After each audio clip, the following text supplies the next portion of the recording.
श्री स्वामी समर्थ मंडळी, स्वागत आहे तुमचं आपल्या चॅनलवरती.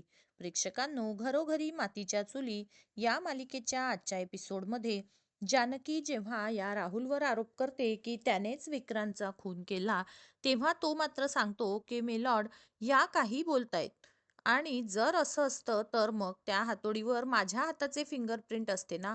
ते ऐकताच जानकी क्षणभर विचार करते आणि लगेच त्याला उलट प्रश्न करते की एक मिनिट, तुम्ही तर कोर्टाच्या कुठल्याच हिअरिंगला हजर नव्हतात. मग तुम्हाला कसं कळलं की ते मर्डर वेपन हातोडी आहे म्हणून? आता मात्र या राहुलची बोबडीच वळते. तर जज साहेबांनी देखील हे सगळं नोट डाऊन केलेलं असतं. त्यानंतर राहुल उडवाउडवीचं उत्तर देतो की ते मी असंच ऐकलं होतं. तेव्हाच इकडे अवंतिका जज साहेबांना सांगत असते की मेलॉर्ड, मला आता कोर्टात एक डेमॉन्स्ट्रेशन करण्याची परवानगी देण्यात यावी. कारण पोस्टमॉर्टम रिपोर्टच्या अनुसार विक्रांतच्या डोक्यावर दोनदा वार झाले होते.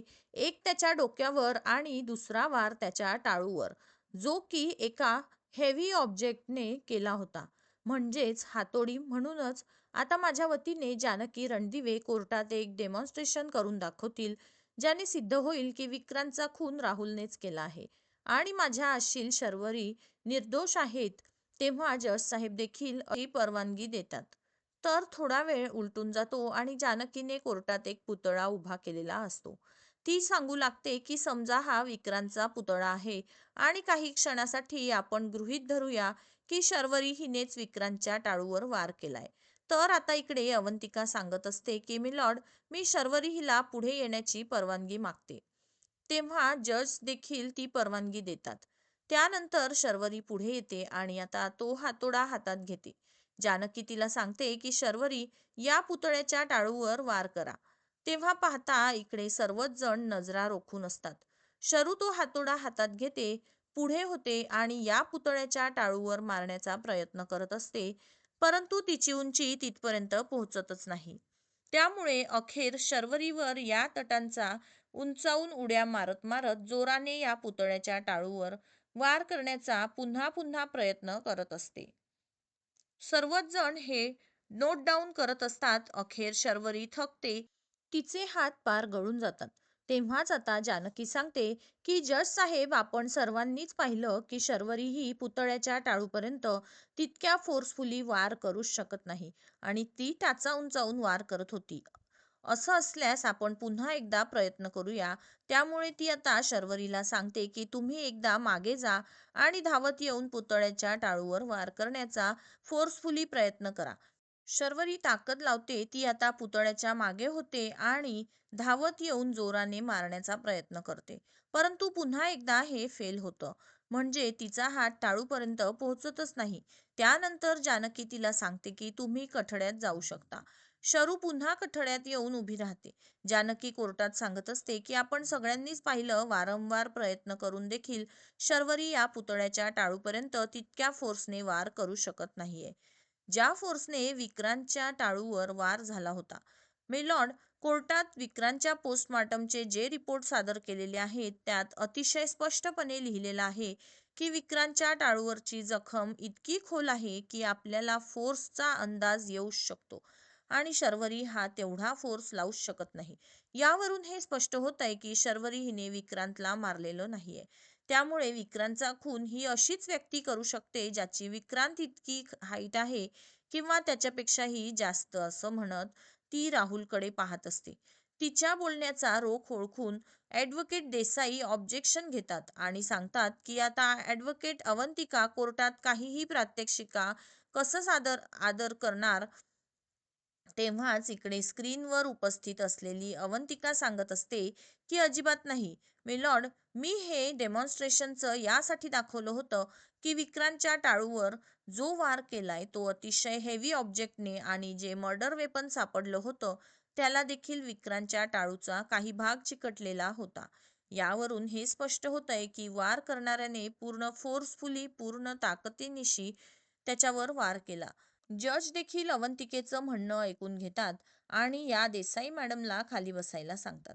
पुढे अवंतिका रिक्वेस्ट करते की राहुल यांना पुढे बोलावण्याची परवानगी देण्यात यावी. तेव्हा घाबरलेला राहुल मात्र म्हणतो की मला का बोलवलं जातंय, मी काहीच केलं नाहीये. तेव्हा जज देखील रागाने म्हणतात की ते आता कळेलच यापुढे. तेव्हा आता या राहुलचा नाईलाज होतो आणि तो पुढे येतो की त्याने त्याच्या हातात जानकीने ती हातोडी दिलेली असते आणि सांगते की शर्वरीने जसं केलं तसंच तुम्हाला करायचं आहे. आता या राहुलची उंची बरोबर विक्रांत इतकी असते किंवा त्यापेक्षा थोडीशी जास्त. आता तो हातोडा हातात घेतो आणि शर्वरीप्रमाणेच विक्रांतच्या टाळूवर मारतो. राहुल जेव्हा तो हातोडा या पुतळ्याच्या टाळूवर मारत असतो, सर्वांनाच सत्य कळून चुकलेलं असतं. आणि आता इकडे जानकी, अवंतिका, इकडे सौमित्र सर्वच जण खूप खुश होत असतात. त्यांना जे प्रात्यक्षिक दाखवायचं असतं ते बरोबर कोर्टापर्यंत पोहोचलेलं असतं. या राहुलची मात्र बोबडीच वळालेली असते. आता हे दृश्य दाखवल्यानंतर जानकी सांगते की तुम्ही साक्षीदाराच्या पिंजऱ्यात जाऊन उभं राहू शकता. कोर्टात सांगते की स्पष्टपणे दिसते की कुणाचा फोर्स अगदी टाळूवर लागला होता. तेव्हाच इकडे अवंतिका ही म्हणत असते की होय, याचाच अर्थ स्पष्ट आहे की माझ्या अशील शर्वरी हिने नाहीतर राहुलनेच विक्रांतचा खून केला. ते ऐकताच देसाईबाई ऑब्जेक्शन घेत उठतात आणि सांगतात की मिलॉर्ड, एकाच उंचीची अनेक माणसं असू शकतात आणि जर काही असं असतं तर मग त्या हातोड्यावर राहुल यांचे फिंगरप्रिंट असायला हवे होते ना, परंतु तिथे शर्वरीचे फिंगरप्रिंट आहेत. तेव्हा जानकी उत्तर देतच सांगते की ते फिंगरप्रिंट नव्हते, कारण या राहुलने हँड ग्लोव्ज घातलेले होते. मिलॉर्ड, कोर्टाच्या हिअरिंगच्या अगदी पहिल्या दिवशी ज्या पद्धतीने ॲडव्होकेट अवंतिकाने दिलेला पाण्याचा ग्लास ॲडव्होकेट देसाई यांनी उचलला होता, त्याच प्रकारचं काहीसं झालंय. कारण राहुल यांच्या वाटेतला विक्रांत हा काटा होता. त्यांना अशी भीती होती की जर विक्रांत यांनी शर्वरीला समजावलं की आपण आपल्या लग्नाला दुसरा चान्स देऊया, तर मग त्या कन्व्हिन्स होतील. याचाच अर्थ राहुलला मिळणाऱ्या पैशाचा मार्ग कायमचा बंद झाला असता. म्हणूनच तर त्यांनी विक्रांतला मारण्याचा प्लॅन रचला. त्यांनी शर्वरीच्याही नकळतपणे तिच्या हाताचे ठसे त्या हातोडीवर घेतले. त्यांनी शर्वरी हिच्याकडे हातोडी मागितली. तिने देखील अगदी सहजपणे ती हातोडी दिली. परंतु घेताना मात्र या राहुलने हातात हँड ग्लोव्ज घातलेले होते. एवढंच नाही, विक्रांतचा खून करताना देखील त्यांनी हातात हँड ग्लोव्ज घातलेले होते. म्हणूनच तर त्या हातोडीवर त्यांच्या नाही तर शर्वरीच्या हातांचे ठसे आहेत. पुढे त्यांना हेही ठाऊक होतं की विक्रांतच्या घरचे त्याचा शोध घेतील. म्हणूनच तर ती डेड बॉडी तिथे पुरली आणि स्मार्टली मर्डर वेपन देखील तिथेच सोडलं. अतिशय स्मार्टली त्यांनी शर्वरी हिला यात सगळ्यात अडकवलंय. कारण त्यांना माहीत होतं की विक्रांतचा खून झाल्यानंतर संशयाची सुई सर्वात आधी शर्वरी हिच्याकडे जाईल. शर्वरीकडून त्या हातोडीवर हातांचे ठसे घेणं हा देखील त्याचाच प्लॅनचा एक भाग होता. आधी शर्वरीला प्रेमात पाडणं, तिला फसवणं, तिच्याकडून पैसे लुबाडणं, नंतर विक्रांतचा खून करणं, शर्वरीला तिच्याच नवऱ्याच्या खुनाच्या आरोपात अडकवणं, हा सगळा राहुलच्या प्लॅनचा भाग होता. आणि या सगळ्यातून स्पष्ट होतंय की विक्रांतचा खून या राहुलनेच केलाय. तेव्हाच अवंतिका देखील सांगत असते की माझी माननीय कोर्टाकडे विनंती आहे की कुटुंब उद्ध्वस्त करणाऱ्या या नराधमाला कठोरातली कठोर शिक्षा देण्यात यावी. त्याच साहेबांनी सर्व काही ऐकलेलं असतं, परंतु कोर्टाची आत्ताची वेळ संपलेली असते. त्यामुळे आता पुढील कारवाई पुढच्या तारखेला होईल असं ते सांगतात. परंतु ॲडव्होकेट देसाई विनंती करतात की जर का फक्त 15 मिनिटं दिली तर मी माझी आर्ग्युमेंट सादर करू शकते, जेणेकरून निकाल देण्यात मदत होईल. तेव्हा जज देखील ॲडव्होकेट देसाईंना फटकारत म्हणतात की माझ्याकडे काय फक्त ही एकच केस नाहीये, अजून बऱ्याच केसेस आहेत आणि ऑलरेडी ही सुनवाई सुरू होण्यासाठी उशीर झाला होता. त्यात कोर्टाचा बराचसा वेळ वाया गेला होता. द कोर्ट इज ॲडजर्न्ड असं म्हणत आजची कोर्टाची कारवाई स्थगित झालेली असते. त्यानंतर जज साहेब तिथून निघून जातात. इकडे अवंतिका देखील आता शांत झालेली असते, परंतु जरा अस्वस्थ असते. सौमित्र तिच्याकडे पाहत असतो. तर तेव्हाच इकडे आता शरू या जानकीकडे येते आणि तिचे आभार मानत म्हणते की थँक्यू सो मच. अगं, तू आज जे केलंय ना ते खूप मोठं होतं.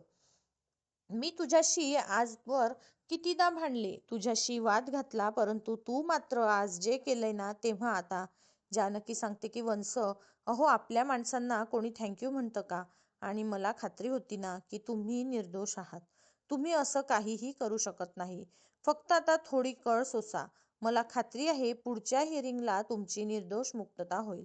आता हे सगळं इकडे ॲडव्होकेट देसाई मागे उभं राहून ऐकतात आणि त्यानंतर पुढे येत जानकीला म्हणतात की इतक्यात आनंद साजरा करू नका मिसेस रणदिवे. आणि केस आणि लढाई आता याचा आनंद संपल्याशिवाय साजरा करायचा नसतो. तेव्हा जानकी ही म्हणते की अगदी बरोबर आहे तुमचं ॲडव्होकेट देसाई, परंतु मी इतक्या आत्मविश्वासाने बोलते कारण सत्य इतक्या सहज हरत नसतं. ते लढतं, भिडतं आणि शेवटी जिंकतं सुद्धा. त्यानंतर ॲडव्होकेट देसाई बोलून दाखवतात की आज जर का जज साहेबांनी मला फक्त 15 मिनिटं दिली असती तर मी सिद्ध करून दाखवलं असतं हा खून नक्की कोणी केलाय. त्यामुळे तोपर्यंत जिंकण्याचा आनंद साजरा करा. हे चेहऱ्यावरचं हसू असंच टिकून ठेवा कारण चेहऱ्यावरचे रंग उडवायला मला फार आवडतं. भेटूया आता पुढच्या हिअरिंगला, असं बोलून त्या तिथून निघून जातात. आता त्यांचं बोलणं ऐकून शरू आणि सारंगला मात्र टेन्शन येतं, परंतु जानकीला विश्वास असतो. त्यानंतर काही वेळाने हा राहुल देसाई यांच्या केबिनमध्ये असतो आणि त्यांना सांगत असतो की मला तुमचा कॉन्फिडन्स दिसतोय, परंतु मी कोर्टात अडकणार नाही हे देखील दिसू द्या. हे बघा देसाई, मी तुम्हाला हवे तितके पैसे देईल, परंतु या प्रकरणातून माझी सुटका करा. कारण तुम्ही जर का दम दिलाय तर मग काम होणारच. माझ्याकडे असा हुकमी का आहे ज्याने सिद्ध होईल की शर्वरी हिनेच खून केलाय. राहुल विचारतो की तो कोणता? तेव्हा या देसाईबाई सांगत असतात की अहो सरप्राईजची मजा मिस करू नका. नशिबाने आपल्याला लगेचचीच तारीख मिळाली. आता उद्या कोर्टात बघा मजा, असं आता त्या विश्वासाने सांगत असतात. त्याच वेळेला इकडे घरी सुमित्रा पुन्हा ऐश्वर्याला सांगते की अगं आता तरी ती लोक बाहेर आली असतील ना, फोन करून बघतेस का? तेव्हा ऐश्वर्या ही होकार देते. तेव्हा जानकी आणि सारंग बाहेर येतात. जानकी पाहते की ऐश्वर्याचे खूप सारे मिस्ड कॉल आलेले असतात. त्यामुळे ती स्वतः ऐश्वर्याला कॉल करते. ऐश्वर्या आता सुमित्रेला म्हणते की तिचाच फोन येतोय. ती कॉल रिसीव्ह करते. तेव्हा जानकी म्हणते की काय ग, अगं तू खूपदा फोन केले, मी हिअरिंगमध्ये होते, फोन सायलेंटवर होता, काय झालं? तेव्हा ऐश्वर्या सांगते की काही नाही, कोर्टात काय झालंय हेच विचारायला मी फोन केला होता. तेव्हा जानकी उत्तर देते की हे बघ आम्ही आता घरीच पोहोचतोय, आपण बोलूया आलो की. काय झाले, आई काही विचारत होत्या का? त्यांना असं सांग की आम्ही घरीच येतोय. ऐश्वर्या होकार देते. फोन कट करते. आता इकडे जानकी व सारंग घराकडे निघतातच तेव्हाच घरी ऐश्वर्या सुमित्रेला सांगते की आई ती लोक घरीच येत आहे. जानकी म्हणाली की आल्यावर सगळं सांगते. बरं आलेच मी, माझं एक काम आहे, असं बोलून ती जायला लागणार तेव्हा सुमित्रा मात्र पुटपुटते की अवंतिका ही केस लढते काय माहिती, ती शर्वरीला न्याय मिळवून देईल की नाही.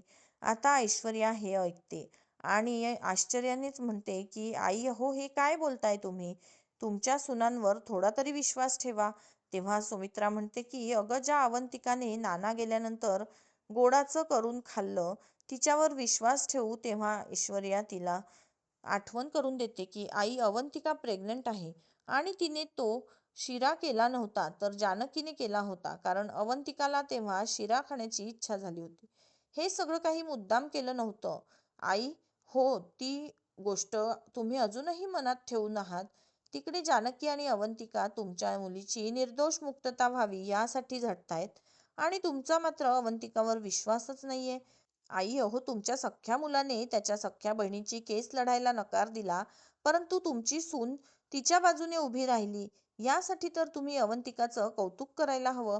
आणि आई तुम्हाला माहीत नसेल म्हणून सांगते, काल अवंतिकाच्या पोटात दुखत होतं, तिला खूप त्रास होत होता, तिला ॲडमिट करायला सांगितलं होतं.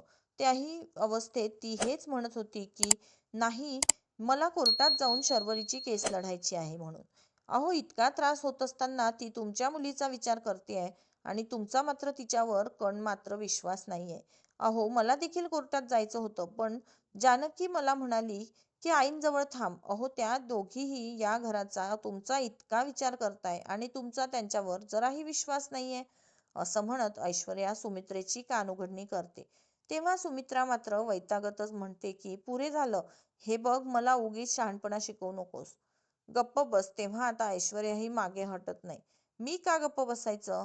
अहो तुम्हाला जर का मी तुमच्या चुका दाखवल्या तर राग येतोय का? असं ती बोलत असते. तेव्हा जानकी आणि सारंग घरी पोहोचतात. इकडे ऐश्वर्या सुमित्रेला सुनावत असते की आई अहो तुमच्या सुना या घरासाठी इतके प्रयत्न करतायत, परंतु तुम्ही मात्र तुमच्याच सुनांनाच पाण्यात पाहताय. आता हे ऐकताच जानकी ऐश्वर्याला गप्प करते. ऐश्वर्या थांब. अगं आईंना उलट उत्तरं करण्याची तुझी हिंमत झालीच कशी? असं ती जाब विचारते. तेव्हा ऐश्वर्या देखील म्हणते की नाही, तू थांब जानकी.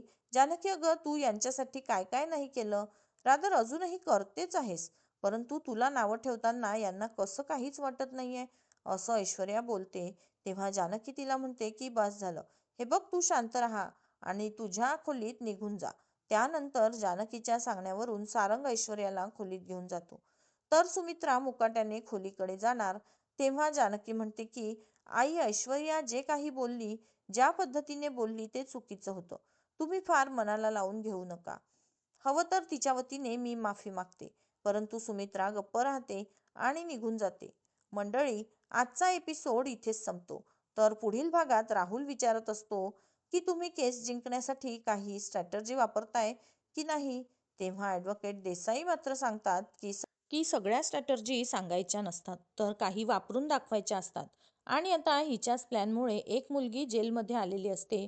शरूच्याच लॉकअपमध्ये ती येते आणि तिला म्हणते की ऐक, आता तुला इथून सोडवण्यासाठीच मी इथे आली आहे.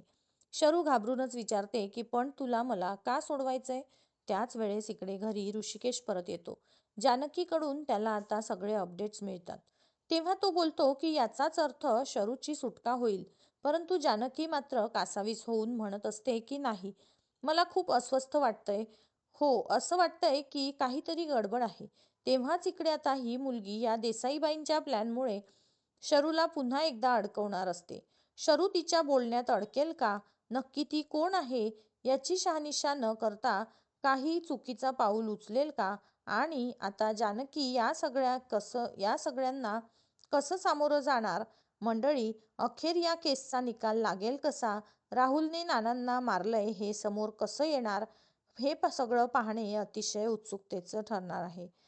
तर मंडळी, अशाच नवनवीन अपडेट्स जाणून घेण्यासाठी आपल्या मराठी सिरियल घर या यूट्यूब चॅनलला लाईक, शेअर आणि सबस्क्राईब करायला विसरू नका. भेटूया लवकरच पुढील व्हिडिओमध्ये. तोपर्यंत सगळ्यांनी काळजी घ्या. सगळ्यांना श्री स्वामी समर्थ.